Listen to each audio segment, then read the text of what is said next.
Hey everybody, welcome to this week's episode of the Patty G Show. We sit down and talk through the commercialization of Baton Rouge.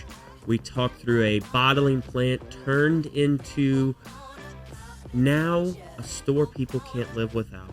All this to come with our great episode featuring Mark Hebert. Big thanks to the wonderful folks that make this show possible each and every week. Valaya Real Estate, Lakeman's Health Center, Cortex, and PB&J Productions. Enjoy the show. I'd like to see a crane factory here in Baton Rouge.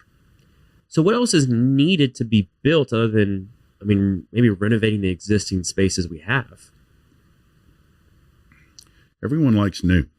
Well, of course. That's what I think you see in Toronto, is everything is new. And let's face it, while we say we'd like to have more residential in downtown, we need the other things that go with residential. Granted, we have Matherns in downtown, but we need better, there's sort of they call it a food desert, that there are no grocery stores. We really do need a big grocery store in this downtown, to say, government at Acadian area. It doesn't exist. We need it. Yeah, I guess Matherns, I guess they do have an Albertsons at Acadian in government. Well, I'm thinking more at government. Or are you thinking in between there? Well, Albertsons is government at Foster. Oh, you're right. It's government Foster. Yeah. And then they just put up that Rouse's on Florida. And truly, Acadian, while it has Trader Joe's, Acadian, now they're losing an Albertsons at college. And my understanding is that's due to same thing that Kroger's is reporting this week. They're closing 30 Kroger stores. And if you read today's headlines, it's about theft. And so grocery stores are having a real big problem with theft. So, it's easy to walk out with, I think, a handful of items that are either hidden somewhere on your person or just plain in your basket through self-checkout. Or employee theft. Most people forget that that's a problem as well. Yeah. with retailers. Employee theft. Wow. So how did you get into commercial real estate or real estate in general? You've been kind of... I started out in oil and gas right outside of school in 1980. And oil and gas in the 80s to about 84 was really booming. But about 82, my dad was in oil and gas. And he said, you're never going to really make any money in oil and gas. He wasn't in the wildcatting business. He was in the oil and gas service industry. And he said, you really need to get out where you can control your own destiny. And really and truly, I had a real estate license, so I applied for a real estate job with a guy in Baton Rouge, Louisiana, a guy named Bill McDaniel. And I did marketing for his condominium project, University Crossroads at LSU.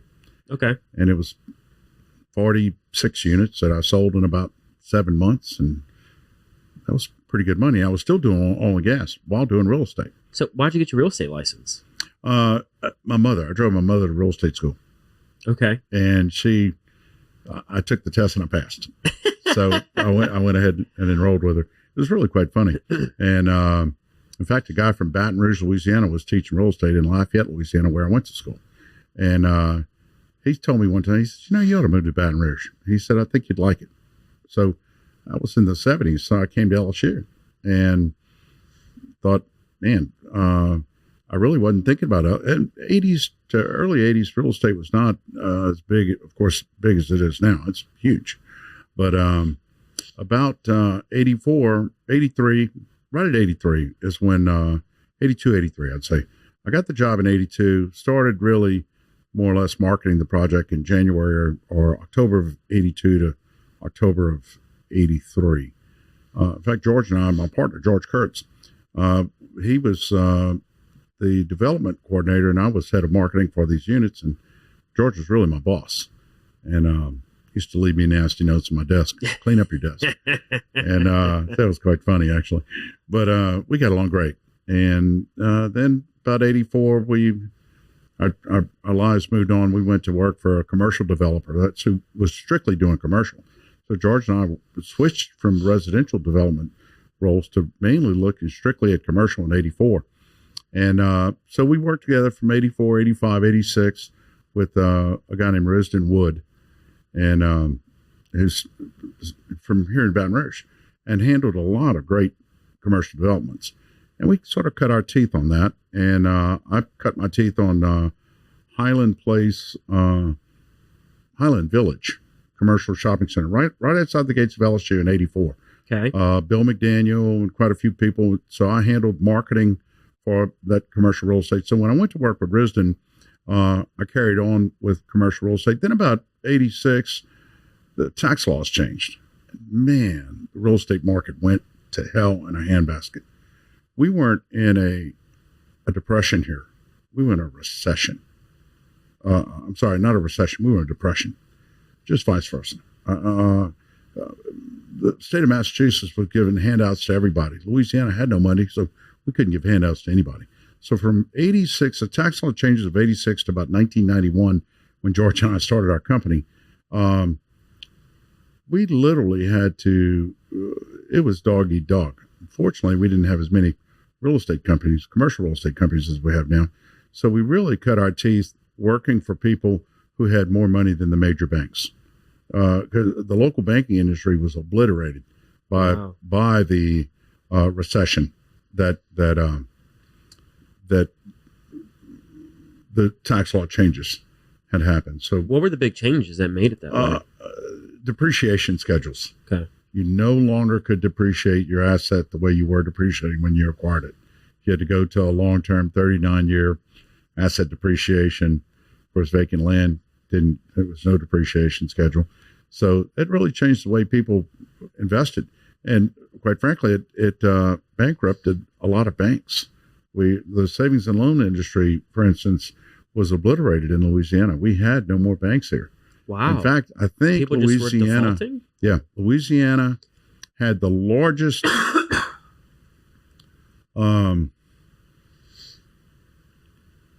balance sheet on commercial properties, I think, in the country. It was very hard times here. Wow. So the property just went foreclosed and foreclosure, massive auctions. I mean, there was a guy out of Florida that came to Louisiana, and we would go to live auctions, and you would see real estate go for pennies on the dollar. Pennies. Wow. There were a few people here in town that had come in from other parts of the country. I could name a few of them, but they really did well and resettled here and bought massive amounts of commercial real estate.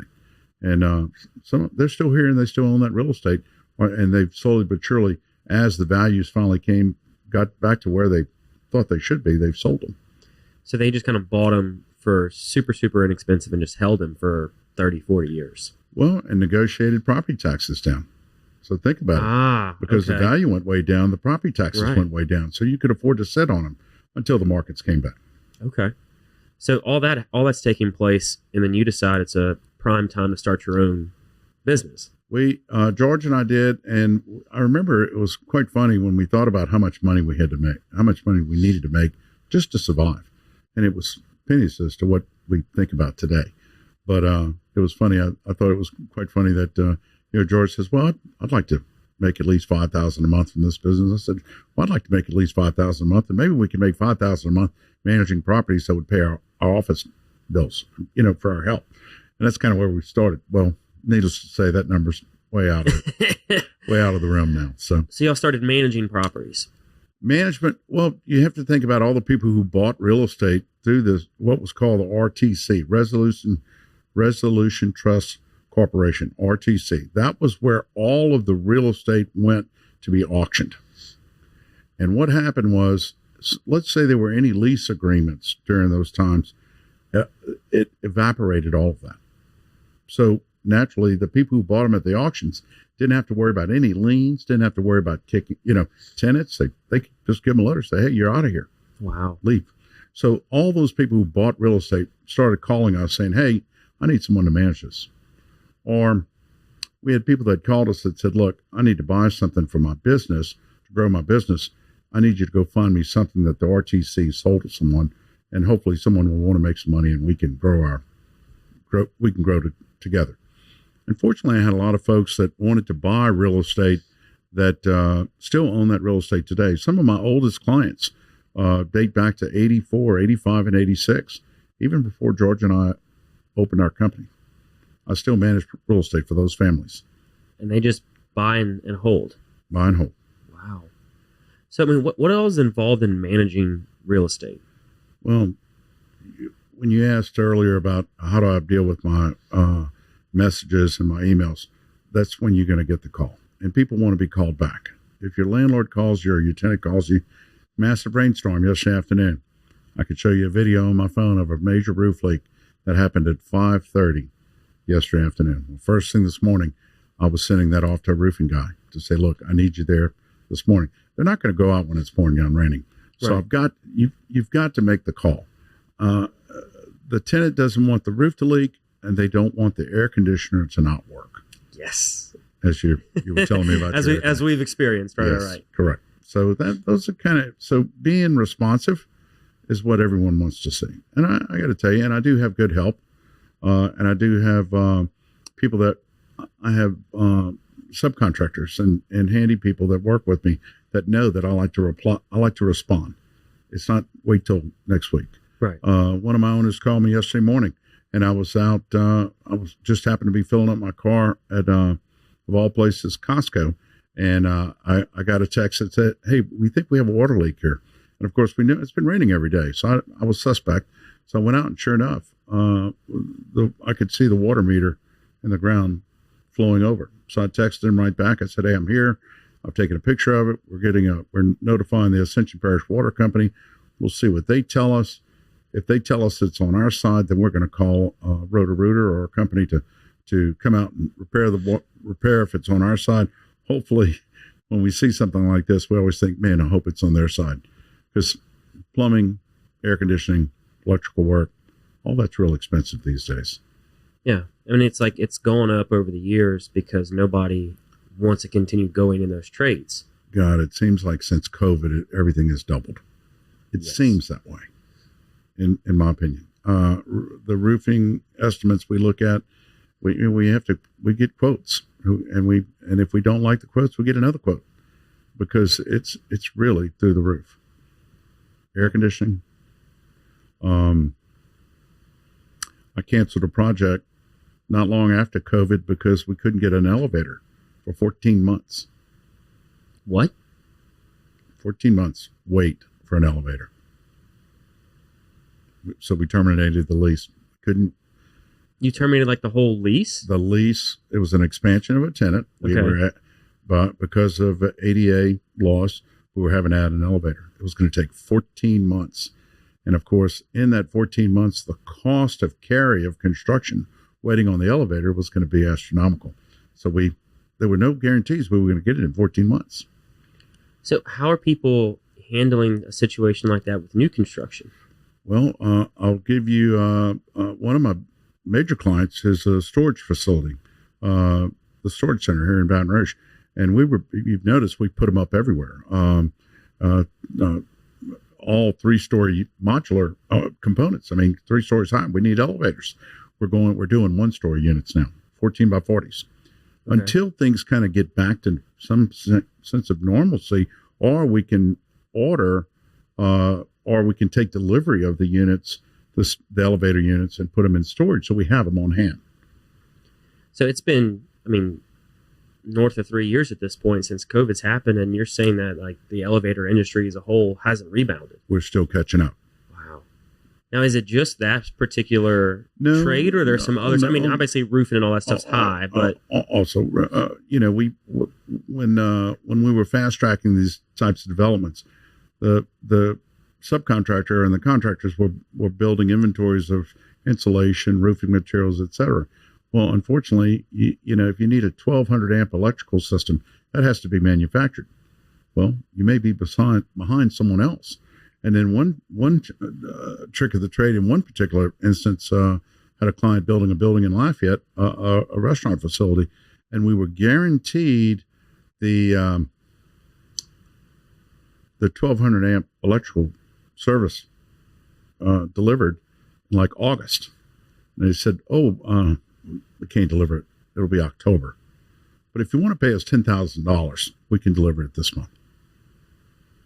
So they're booting around people who's ever going to pay the premium to get it before the others? I'm just telling you, it's a problem. And where we are here in the chemical corridor in the river, what I call the river region, a lot of electrical service contractors, they cater to those guys, and we have to stand behind them and wait sometimes because those plants operate 24 hours a day. Right. And if they've got a turnaround going on and they're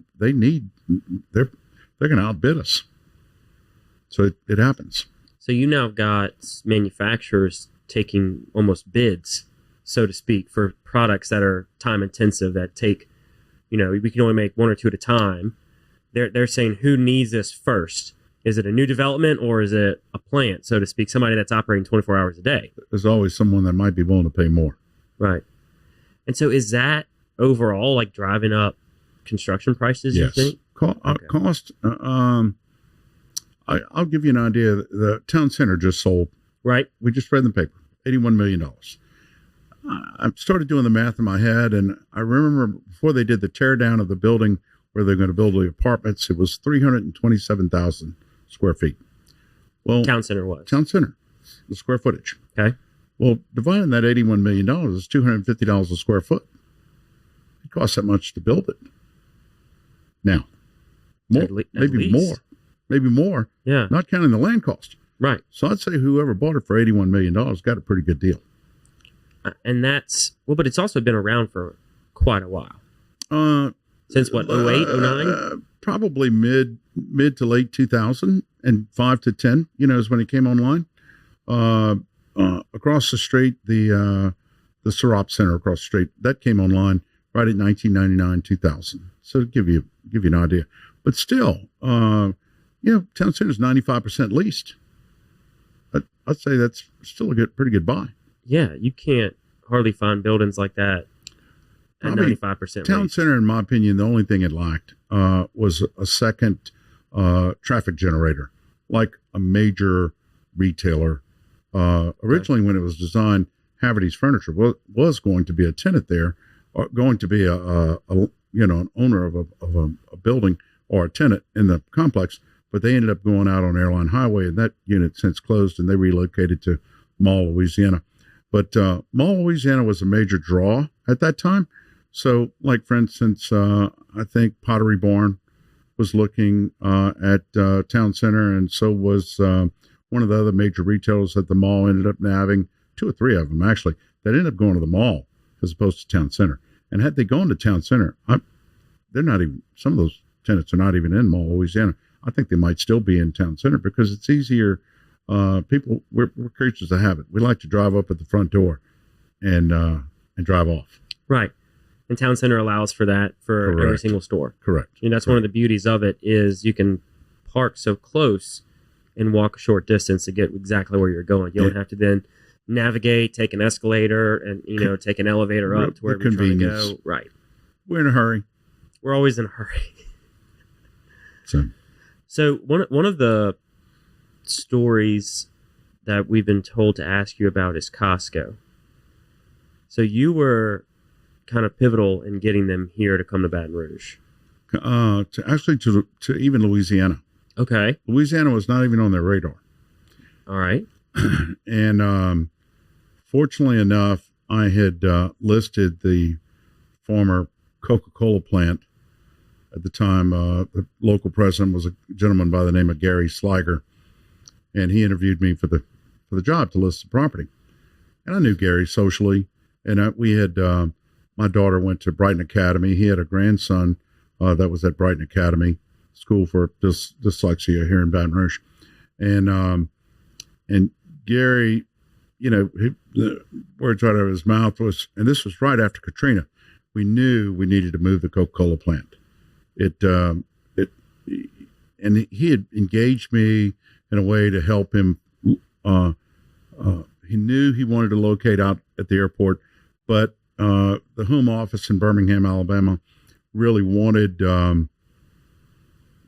they wanted to own the airport property that they leased. The ground lease for 100 years was a ground lease, and good old boys in Birmingham, they really wanted to own. And so I showed them everything they could own outside of the airport property. And the airport property turned out to still really be a great piece of property and a great asset. Of course, if you're bottling water, you don't want to be getting bottled water out of the ground near a chemical plant. You want to be as far away from a chemical plant as you can. So that was kind of why this, and Baton Rouge having these artesian wells that we have access to really worked out to be a great location. So Gary asked me, the Coca-Cola plant being on 27 acres, Mark, what do we do with this property? I said, well, Gary, we have the highest traffic volume in the state on I-12, which is the federal highway system, right next to your plant. And we have the highest traffic volume for a state highway, being Airline Highway, on the other side of your plant. I said, and Costco's not here. So I said, the first person I think I'd go after is Costco. Well, what makes you think they want to come to Louisiana? I said, well, they're not here, and they need to be here. And their model was, they had an unusual model that within a 10-mile radius, they wanted an average household income of $50,000 a month. And they wanted an average number of people to be a minimum of 200,000 people. I'm doing all this by memory now. Right. And coincidentally, in that 10-mile radius, we had 400,000 people. And in that 10-mile radius, the average household income was $65,000 per household, which far exceeded their expectations. Yeah. So I just really completed a Firestone build-to-suit on Segan Lane in Baton Rouge. And Firestone being a national company, they had pretty much the same requirements as Costco. They had certain requirements that you had to meet in business, and they had a model that they liked to look at. So I literally took the Firestone model and designed my binder around the Costco model.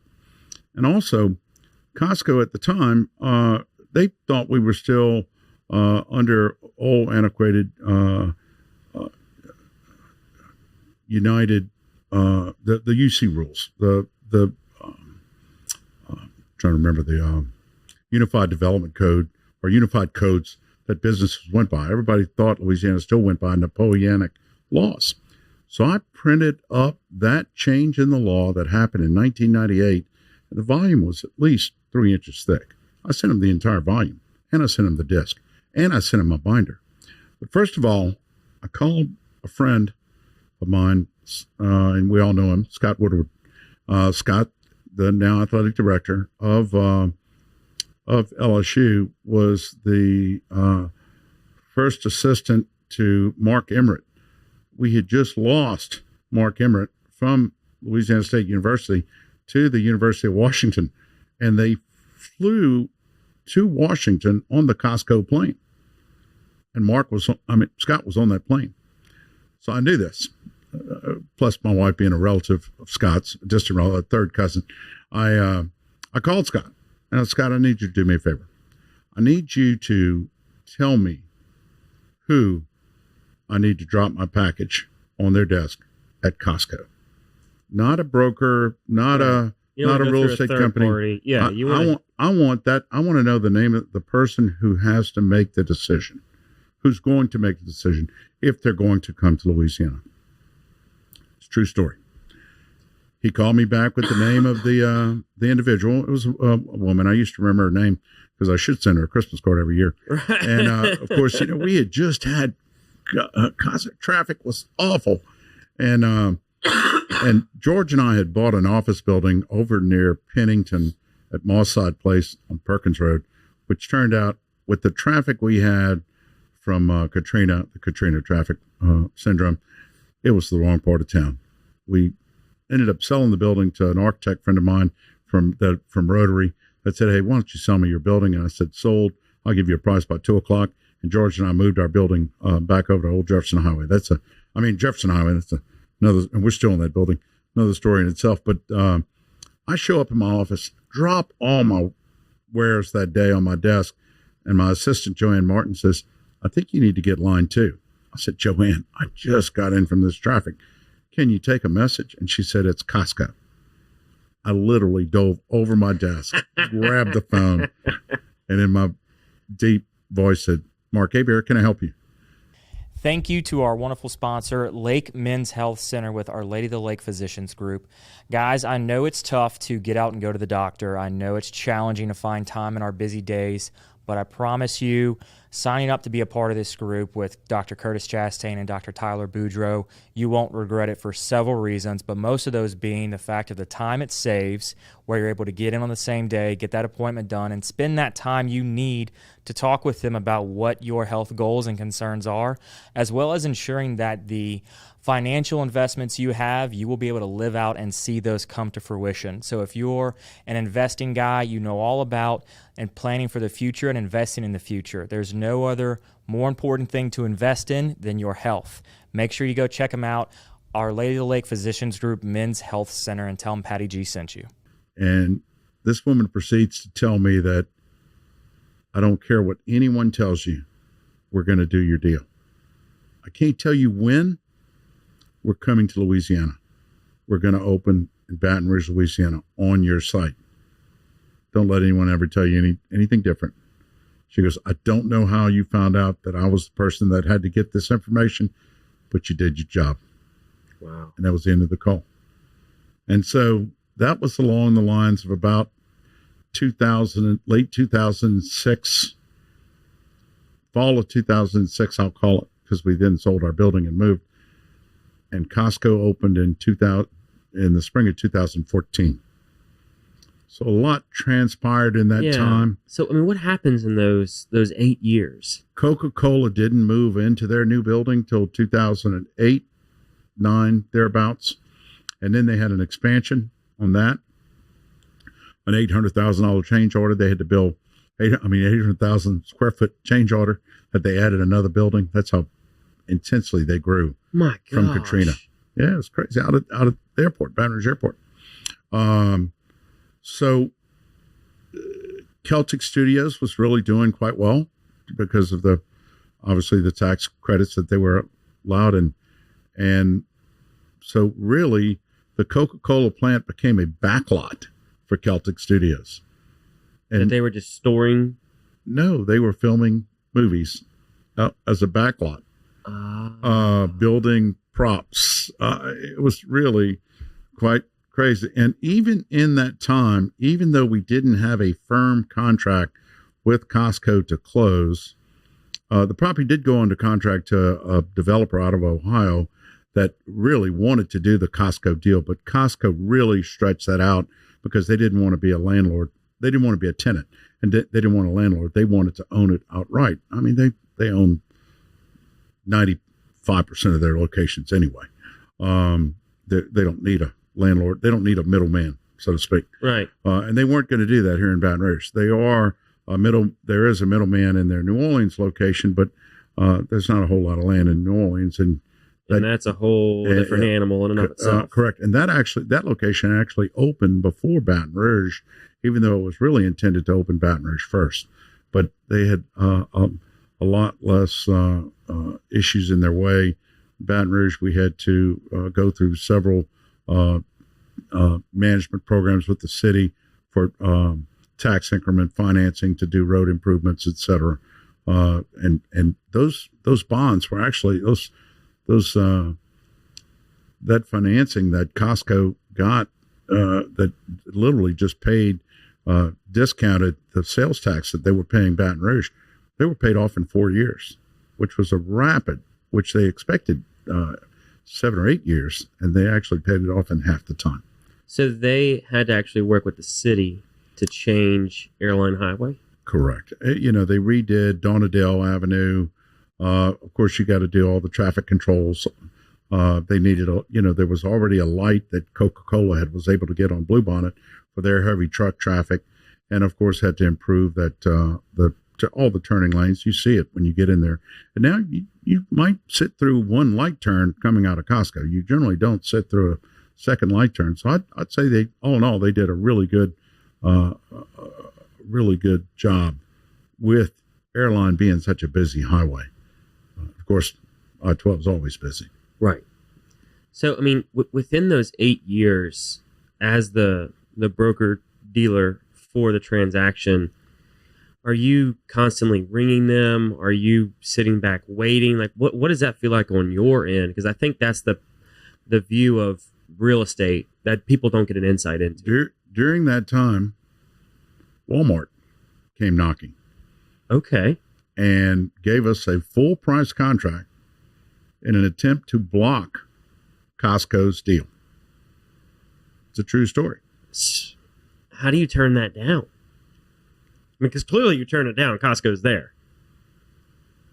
Coca-Cola's response from their headquarters in Birmingham was, this is really, they had their chance. They knew Costco was coming to Baton Rouge. Yeah. Even though the paperwork, even though everything wasn't finalized, they really felt like Costco was going to be a great advantage to Baton Rouge. And lo and behold, it turned out to be a really, and Costco's consultants felt like Costco needed to do 2 units in Baton Rouge. And Costco felt like Baton Rouge was truly a 1-unit town in this location. Yeah. Where would you put a second one? I think at the time we were up against one of those RTC sites that I was telling you about. Yep. Very cheap, very affordable, large site at Segan Lane and I-10. Okay. And that owner thought they had a deal. Oh, that still vacant lot. That's still vacant. At yes. Segan and I-10. It's now owned by the Baton Rouge School Board, or it will be a school site, a high school site, okay, for probably the community of St. George. My partner handled that deal for East Baton Rouge Parish School Board right at that corner. It's a 64-acre site. It's huge. Right at Rieger and Rentz Boulevard, right off of Segan Lane. But the money's already been allocated for a high school, but I think it's going, with all of the meandering going on between St. George and East Baton Rouge Parish, in my opinion, it will probably be more than likely to be a St. George high school. Okay. So that was their idea for the second spot. Right. Well, that was going to be so the consultant's advice. The consultant's advice was to do that first, and then eventually do a Livingston Parish site for Costco along I-12. So not the Baton Rouge site. Not the Costco, not the Coca-Cola site. Wow. Yeah. So interesting enough, here we are. You know, this is 10 years, a little more than 10 years now that it's been there. I actually sold, McDonald's bought a site there from Costco where you see the McDonald's. And then there was right next to the Costco fuel was going to be an Ashley furniture. I actually sold that to the Allen family to build an Ashley. Ashley had had an Ashley furniture in Gonzales, an Ashley furniture depot in Denham Springs, but they wanted an Ashley furniture, and then Olin sold out their entire company to an Ashley franchise guy, I think out of Memphis. And so I put that property back on the market, the 3 acres where Ashley was going to go, and believe it or not, Costco bought it back with the intention. Their plan was to do an expansion of their fuel depot, add diesel. Their Lafayette unit has diesel. I didn't know they sold diesel. Yes, they do. Most of these fuel companies now want to sell diesel. They call it EDO, economical diesel option, or E stands for something. Racetrack is doing it now. They're adding diesel everywhere. Most of your national companies are Murphy's. I know sells diesel probably as cheap as anybody. But, yeah, I mean diesel's supposedly a less expensive product to make. So Ashley, so Ashley sells back to Costco. Costco plans to redo, if I'm not mistaken, I did have a car wash company, a national car wash company that wanted to buy it. But in the restrictions, when Costco sold to Ashley, it had a no car wash. And it wasn't very clear. It didn't, no car wash. It didn't say no automatic car wash. So I think Costco's worry is that an automatic car wash would have argued that point here in Louisiana. So they certainly didn't. Costco actually is in the automatic car wash business out in other parts of the country. Okay. California, Washington, Arizona, I think they'll have car washes. So I'm not sure that site was probably big enough to do all 3. Let's face it, if you've been to Costco to buy fuel, it gets really crowded. Very crowded, but it's also still the Costco efficient way to get in and out. It moves quickly. because you don't have to worry about what side your fill cap is on. That really is kind of nice, isn't it? Yeah. I mean, it's a little bit of a hassle. I find, in fact, today's Tuesday morning. I find Tuesday morning to be the easiest time to refill. Yeah, I mean, and that's my wife works right across basically the street from Costco, and so it's easy for her to zip in, get fuel, and then head home. Costco really is such a unique deal. I didn't realize we have Sam's also, and Sam, you can sometimes it's one or the other, but Costco as well as Starbucks had really looked into possibly charging. I know we all hate to pay it when we go to Vegas, resort fee. They were looking into charging an entertainment fee. Costco and Starbucks. And fortunately, somebody said, hey, we shouldn't even be looking at that. How would that work? As far as your membership goes, they would just charge on your membership.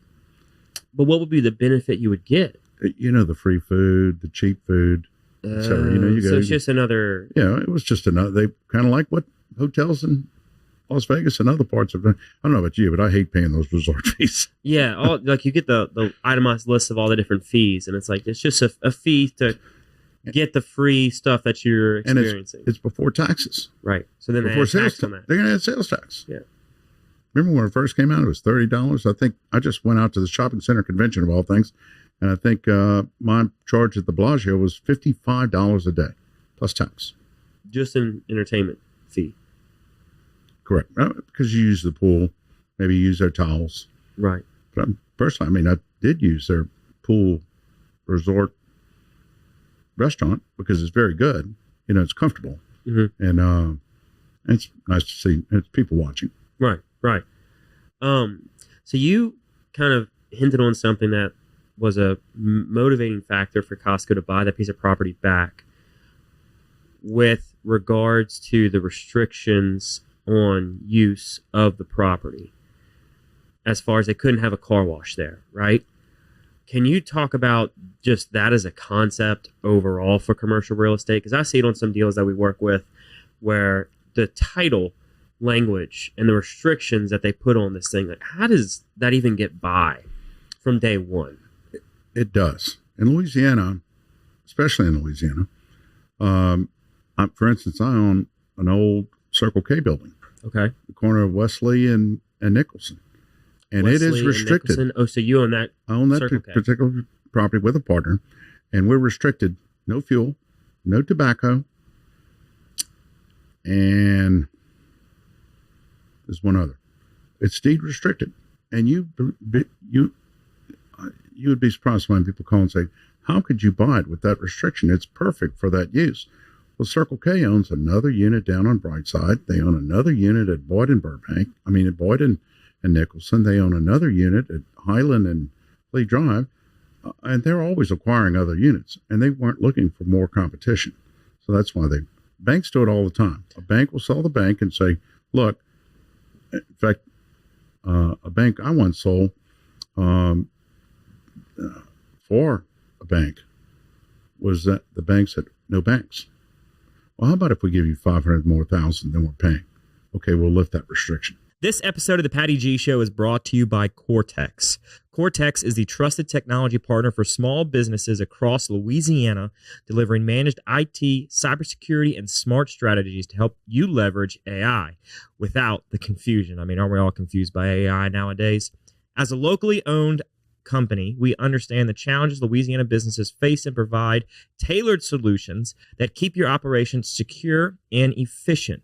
Whether you're looking to strengthen your cybersecurity or explore how AI can give your business a competitive edge, Cortex is here to help. Be sure to mention the Patty G Show and receive a free cybersecurity risk and analysis to see where your business stands.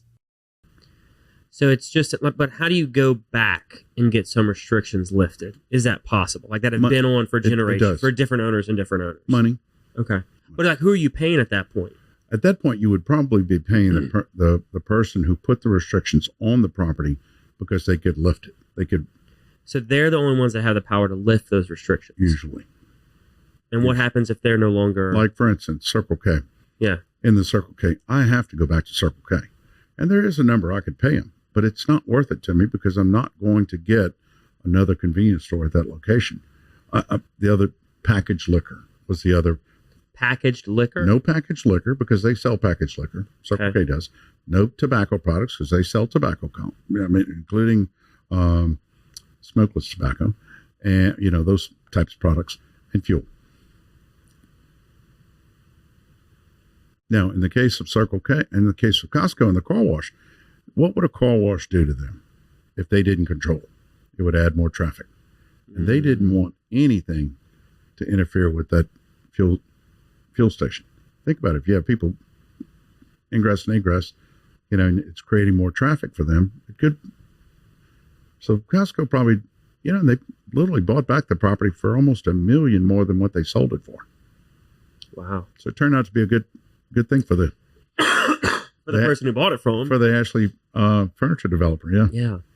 I mean, it's always just fascinating to me, like the restrictions that they put on deeds that just get carried over and carried over and carried over. Well, let's talk about Raising Cane's. I was very instrumental in helping Todd get his business started. He came to see me when he only had one location, and I started working with him for his second location. I found that for him, and up to about number 44 or so, but still the head real estate guy that moved with the company to Dallas. And one interesting story you may recall is that Todd, his team, and as smart as his lawyers are, did a new Raising Cane's in Indiana.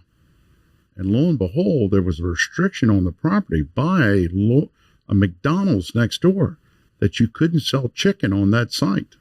Somebody missed it. And I'm not really sure what happened to the end of it, but someone probably had to pay some errors and omissions for missing that little tidbit on the title. Wow. So you really have to be thorough. So let's face it, even though you're going to own something, if you're going to ground lease it or lease the property, you should probably have a title examination on your lease as well. Yeah. So just the power of having a title examination lease to see what's all still connected to the property. Correct. Where Costco went, there was a restriction on alcohol, on selling alcohol. Where they're at now? At their location. That dated back to in the 1940s. That gosh. said you can't sell. It was a neighborhood subdivision. And it was no longer a residential neighborhood. It was a commercial subdivision. So there was a 1947, I believe, restriction that no alcohol was to be sold on the property because the family that owned the property wanted it to be a residential subdivision. So all of those owners of the now property had to sign off. The owners of the now property. So a little bit different from when I told you about Circle K putting that restriction on the property. All the now owners, for the title policy to be written on the property, had to sign off on it. And it was quite a number of people. And so when that happens in the family, let's say a family owns it, you have to then go to the nearest of kin. Correct. And get everyone on that line to sign. Like if you've got, 60 cousins that are kin, like how does that work? Actually, in this case, for Costco, we only went to the now property owners to lift the restriction because it was no longer a residential subdivision. It was a commercial subdivision. Okay. So your title company has to give you what they feel will be acceptable to accept a deal or not. And so what's the recourse that someone can have on that? Let's say a family member said, well, Costco's selling alcohol and they shouldn't be, and they didn't get it restricted. They didn't get it lifted. What recourse do they have? More than likely a lawsuit of some sort. But again, a judge would probably throw it out. Yeah. Because let's face it, in 1947, be kind of hard pressed. The restriction had been broken quite a few number of times. Okay. You see this on some subdivisions along the interstate. You'll see a subdivision that says no billboards will be allowed on the property. Well, in the case of West Baton Rouge, when that subdivision was developed, it had a no restriction on billboards. Well, all of a sudden, there were billboards everywhere. Well, it's because that restriction is broken time and time again. And all a judge would have to say is think, well, wait a minute, 15 times it's been broken, and all of a sudden nobody's enforcing it. Well, where's the company that put these restrictions on the property? So then they have to go back and say, is there a precedent for them not enforcing it? Why are you all of a sudden enforcing it now? Correct. And generally, sometimes things like that happen just because someone's looking for money. Right. They're not really damaged in any way. They're just saying, hey. They just want some easy, quick money out of the deal. And this happened to me in New Orleans, where we bought a apartment complex that had been completely wiped out from Katrina. Completely wiped out. There was a architectural approval required on the apartments when they were built. Okay. By a person that was still living, an architectural firm, to get our storage center changed and approved. We had to go back to that architectural firm and pay them for their approval. Even though you weren't building an apartment complex anymore. We split that with the seller, fortunately, the cost. Yeah. It wasn't cheap. But I imagine so. You have to read the fine print. So how did you get involved with the Raising Cane's?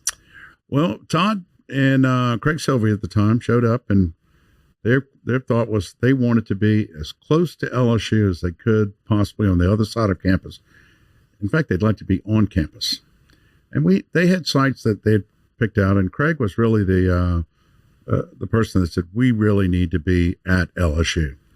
And I said, really and truly, guys, you need to be on the going home side, on the other side of LSU. Fried chicken is a going home product. And I would say that if you're on the going home side with the drive-through, you're going to sell a massive amount of chicken. So Todd agreed with my analogy there, and we went on Wesley Drive right off of Highland Road. And of course, at the time, there was a fried chicken place right across the street that sold chicken fingers as well, but they were frozen, not fresh.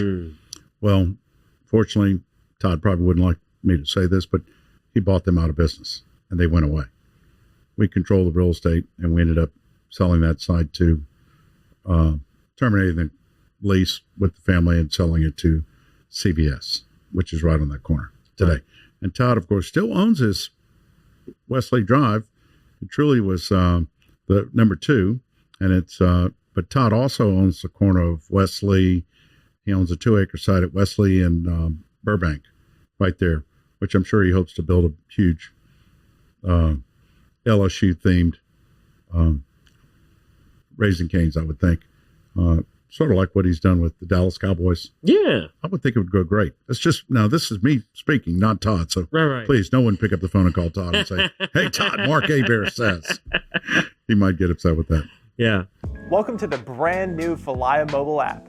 We took all the same tech that's helped hundreds of people sell their homes themselves and packed it into an easy-to-use app for your phone. When you download the Falia mobile app on either the Apple or Android App Store, you'll immediately be able to see the power of this game-changing tool. From the seller's dashboard, you can navigate to all the information that you need. We intentionally separated everything into key groups, such as tasks to be completed, buyer leads for your listing, and contact information for everyone involved through closing. When you get an offer on your property, you can simply review and respond all within the app. No matter where you are in the world, you'll be able to monitor everything that's going on with your property from listed to sold. It's truly the power of Falia in the palm of your hand. Download the app and see for yourself. Falia, it's real estate reimagined. I mean, yeah, that'd be a pretty cool concept. But Todd, tying in the Dallas and all that stuff. But Todd really gave me some room to really get out and find some, what I would call A locations. Segan Industrialplex. We didn't actually own that corner. We owned off corner. We swapped for the corner to get it. How do you swap deeds? Because the tenant that was really scheduled to go there they wanted to be closer to the interstate. And I felt like for Todd's purpose for ingress and egress, away from the interstate is more convenient than being on the interstate. Right. Let's face it, on Segan, do you find it easier to get into McDonald's or do you find it easier to get into Raising Cane's? Well, the Cane's, even with it being further down. Exactly. Set a controlled 4-way light. There are more ways to get onto the lot. There's really, truly, McDonald's, there's only one way to get in and out there at Segan. And it really, otherwise you've got to cut through some other property to get all the way away from the interstate. And even though you want to get back to the interstate, it's really kind of a busy situation. But I enjoyed working with Todd. Todd, I think, was disappointed when I didn't want to move to Dallas. but I kind of felt like, that on the road real estate is really a young man's game. And even though I had it's been more than almost 30 years ago now, 25 years ago, I have 2 kids that are grown. I knew that wasn't the kind of life I wanted to lead. I really enjoy Baton Rouge. My family's here in Baton Rouge. My kids went to school in Baton Rouge. My son went to LSU. He married a girl from Baton Rouge. So I felt like it would have taken me away from Baton Rouge. Let's face it, even though I have a lot of competition here, I still enjoy being, a big fish in a little pond. Because Baton Rouge is a little pond. It's easy to get to know everyone. Yes, for better or worse. You exactly. Get to know everybody. I'd sure like for us to do without. I'd sure like to see our crime situation do like New Orleans. New Orleans has had a great turnaround in crime. I sure wish I could see that for Baton Rouge. We certainly need it. Yeah, and I think we're slowly but surely starting to take steps. I hope that with St. George, the city of St. George and the city of Baton Rouge, that they can figure out how to closely work together and really communicate to curtail the crime issue we have. Yeah. So, okay, well, this has been a lot of fun. As we start to wind down the show, we have a set list of questions we ask every guest. Mm-hmm. First one is, what is something you did as a kid you wish you could still do today? I used to ride my bike everywhere. I grew up in New Iberia, and I'm telling you, I could ride that bike all day long, every day. Of course, I was a paper boy. That was my first job. And had the largest paper route in New Iberia, up St. Peter's and down Main Street, or vice versa. Enjoyed it. I had like about 137 papers, I remember. And the only time it wasn't any fun was when it was raining. It rained a lot. So I do miss, and even in Baton Rouge in my days, I lived on Clay Cut. I would ride my bike from Clay Cut all the way out to River Road and Brightside. Whew. And back. That's a ride. Every day. It was just, it stayed in great shape. Of course, you get older, your bones creak. It kind of hurts a little bit. We have a lot more traffic too. So it really is sort of dangerous. But I would, I got to where I would put my bike on the back of my car, go out to the vet school and go all the way as far as I could on River Road till I was just really tired and turn around and come back. So bike riding, I do miss it. I love that. What are 3 lessons you've learned along the way? You really have to trust individuals. Trust that they're telling you the truth. Not everybody tells the truth. So I'm a benefit of the doubt guy. I hope that when we're talking, I do give everyone trust. Even in this day and age where it seems like everybody lies on Facebook, I do give trust. I do look at, I do enjoy family. And boy, when I see a family breaking up over ridiculousness, or whatever you would call it today, I hate to see a family break up. My wife and I just celebrated 34 years of marriage 2 weeks ago. Truly a gift. And I'd say you got to travel. You really have to get out there and see what else is out there. That's where I get a lot of my ideas for Baton Rouge. I really like going elsewhere. And you've probably said it yourself. You've probably been in a place you go, why can't Baton Rouge be like this? Right. It's something I ask every time I'm somewhere. I don't care if I'm in Little Rock or Toronto or Seattle. We think about the waterfront properties we see, and of course, we just don't have waterfront development here in Baton Rouge. We've been talking about it for 50 years. We don't have it. I sure wish we had it. Yeah, maybe they can do something with Plan Baton Rouge 3 as far as the waterfront goes. Well, we've been talking about it for a long time. I know. So, what is something that you love about Baton Rouge? I'd have to say the people. We get along. Everybody gets along here. I saw that last week in Toronto. Toronto surely is an international city, and everybody gets along. There's no reason in Baton Rouge we can't really mimic that city. I mean, we have Southern University, we have LSU, we have chemical plants, we have state government. We have Livingston Parish, we have Ascension Parish, we have West Baton Rouge Parish, East Feliciana Parish, West Feliciana Parish. We have we do need a loop. We do need somehow connectivity. Of course, I think we owe Edwin Edwards for not having a loop. Isn't it interesting? He's our governor. He passed away here, and he's the whole reason we don't have a loop. Yeah, I think isolation was a big thing for him. He didn't like the fact that Baton Rouge never really supported him for governor. Isn't that odd? Yeah. Baton Rouge always seemed to want to support a guy from Baton Rouge for governor. Well, Edwards wasn't from Baton Rouge. I liked him personally. He's from South Louisiana. And there are a lot of great people from South Louisiana that live here in Baton Rouge, that love Baton Rouge. Yeah. What is something I can do to help you? Oh, gosh. Really, there's not much I want these days. I'll be 67 in December. I like the fact that we have a great reputation in this business. It's getting hard to work in this business. In this day and age of everybody wants everything in a hurry. Let's face it, economies go up and down. I'd have to say we're in a struggling economy right now. So if you can turn the switch and make it better, that's probably the best thing I could ask for. I would love to be able to do that, Exactly. I don't quite have that power. Well, maybe one day. I don't know if I want that power. Anyways, thank you for coming on the show today. I appreciate you sharing your insight and your stories. It's been very educational to hear some of the cool things that we see today, how they came to fruition. So love Baton Rouge. Absolutely. So thank you. And thank you everybody else for listening or watching, whatever platform you consume us on. We'll see you here next week on the next episode of The Patty G Show.